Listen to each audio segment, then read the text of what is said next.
আসসালামু আলাইকুম রহমতুল্লাহ বারকাত।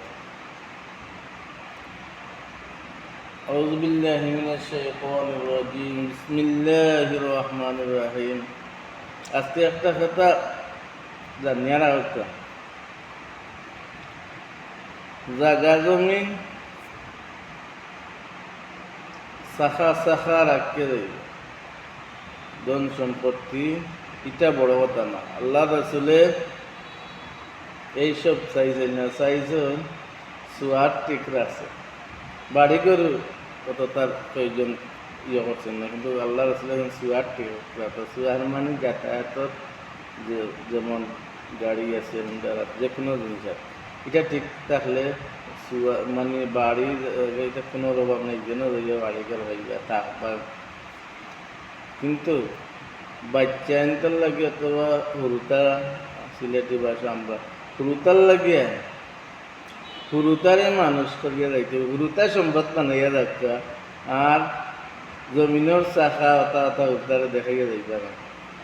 এটা কিচ্ছু এটা খামাইতো না, বরঞ্চ হুরুতা নষ্ট করে যাইবা, সন্তান নষ্ট করে যাইবা। বুঝছেন? গোপন সম্পদ হুরুতার লাগি তুইয়া যাইবা, মারা যাওয়ার পরে আল্লাহর কোনে সব কিছু তারা পাইব, খুশ হইব, আরো দোয়া বেশ হইব। শাখায় আন্দু মনে করো লইবা, করবা, এটা দেখি আরো নষ্ট হইবা।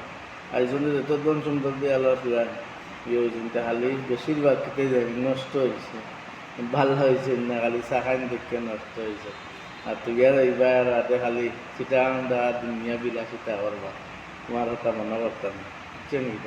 আর হি লাইনে হইলে জীবনের লাইনে সম্পদ বানিয়ে তৈরিবা, উপস্থিতি দেওয়ার পরেও দোয়া করবো, কারণ গাইবি জিনিস পাইব তো মারা যাওয়ার পরে বাটপাটি দিই। আর এখন তো সবে দেওয়া খালি চা খায়, ছাড়াও চা খায়। কিন্তু আমি আমার বাবা থাকতে গেছি খালি চা খাই, কিন্তু আমার বাবা মারা যাওয়ার বাদে এখন দেখা যায় যে সবচেয়ে পৃথিবীর মাঝে দেখা গেছে যে আমার কি আছে, এটাই সবচেয়ে বড় জিনিস, ওটাই সবচেয়ে বড় সম্পদ। যে আমার কি আছে, আল্লাহর কাছে যা প্রয়োজন আল্লাহর কাছে চাইতে, আল্লাহ ছাড়া সে কিছু করার নাই। এটার জানিয়ে রাখবা, এটার প্রতি খেয়াল রাখবা। আসসালামু আলাইকুম রহমতুল্লাহ।